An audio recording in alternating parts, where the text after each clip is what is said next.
when you hear people say the science is settled or trust the science, like what goes through your minds as lifelong scientists? Drives me batty. Yeah, it couldn't possibly be a greater betrayal of the core essence of scientific thinking. And the way to see that is to think about the following puzzle. It must be true that every transcendent idea starts as a minority of one, right? To the extent that an idea arises somewhere and then takes over civilization, and then ultimately we all go on to accept it, it had to start with somebody who was not in agreement with everybody else.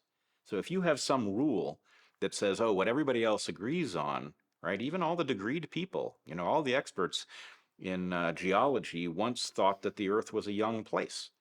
And it took Lyle to open this door, and now we all understand that the story of the Earth is not that. And so anyway, the idea is if you are one of those people who believes in the science, then you are freezing our level of knowledge where it is. You are preventing progress by deciding that anybody who's out of step is wrong. And if you understand what role science played in getting us to the achievements that we have to our credit, then how dare you? You can't take that from us. We are entitled, and that means you have to leave the fringe. Most of the people on the fringe are going to be wrong. That's true. But on that fringe, amongst all those wrong people, are the ideas that we will all ultimately accept because it will be transparently obvious that they are right? But it's not obvious now. So if you like progress, that is a principle that needs to be removed from discourse because it has no place. I would say one more thing, which is many who speak of the science is settled, follow the science, think of themselves as secular. And the science that they are talking about is not actually science, but it is filling a religion-shaped hole. It is doing exactly the thing that these people who claim that they are not religious, what religion would be doing for them if they understood that instead of believing in a God, they are believing in a thing called science. And given the way they're describing it, they don't know what science is. It is, it's far more frail and dangerous than any religion really would be, because it's a fiction that the people who actually are doing real science can point at and say, but that's not the thing. You don't understand the thing. You've exalted something to the level of authority, unquestioning authority, that patently doesn't exist and actually there is not even any scripture here. There are no texts that we can refer to with regard to the science being settled that are reliable in the way that, even we talk about the founding documents of America. The Ten Commandments may be outdated, but they still hold truths, right? There is nothing behind the science that the people who would follow the science have, because that is an entire fiction. And actually, if you think about this episode where Fauci says that to criticize him is to criticize science, there is no scientific Ten Commandments.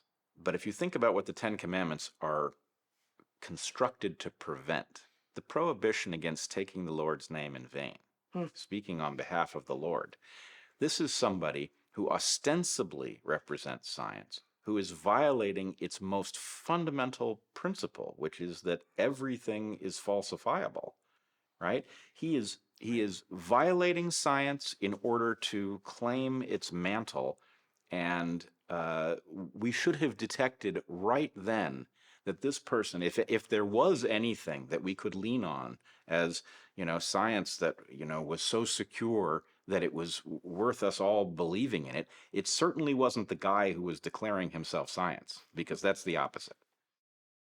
I am reminded of a book I read, I want to say 5 or 6 years ago, but that was published in the 90s by Jonathan Rauch, called The Kindly Inquisitors. Are you familiar with this book? I am. It's been a while, but Yeah. He defines, and I might not be able to perfectly remember this, but he had 3 pillars of what he called liberal science. And among them was there is no final authority. There is no such authority is actually a deeply unscientific premise. There is nothing about science that constitutes there being authority. There is no final Supreme Court you get to go to and say, will you make the final determination for me, guys and gals in robes? It's like, nope, it'll be true until we find that black swan or discover that weird thing where, wow, sometimes particles can become waves and all kinds of other crazy stuff that is false until it's found out to be true. I used to say to my students, science is not democratic. And this struck them as impossible, but we love science and we love democracy. How can they not be combined? And no, they're different. I do want to rescue, though, the idea of authority. There is no final authority. Absolutely not. And there's nothing in science that is so secure that it couldn't be upended by superior evidence. But it's not that we can't pay attention to anybody. But the point is, the authority that you have in science is earned. It is earned by being prescient. It is earned by having predictive power, right?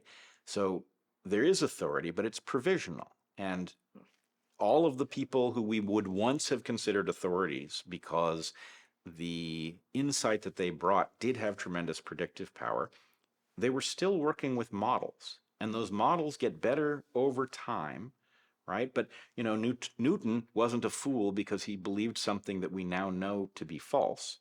He was a genius, even though what he presented was a model that was extremely useful within limited bounds, right? We still even teach it, even though we know that it's a model that is incomplete. So anyway, authority exists, but the point is it can be earned and it can be lost.